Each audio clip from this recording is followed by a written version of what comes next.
หลวงพ่อปานนั่งคุดสวยจ้ะขอบคุณมากค่ะขอบคุณมากค่ะอันนี้จะเป็นเนื้ออิหยังโลหะเนื้อนี่หายากๆเด้อค่ะเด้อยายก็เพิ่งเคยเห็นเดะนี่ยายก็เพิ่งเคยเห็นเด้อหลวงพ่อปานเนื้ออันนี้อะ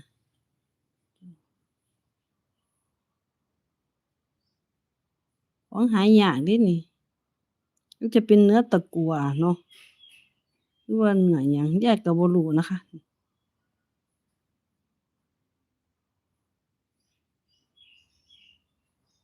มังคุดมีองค์เดียวเด้อค่ะหายาก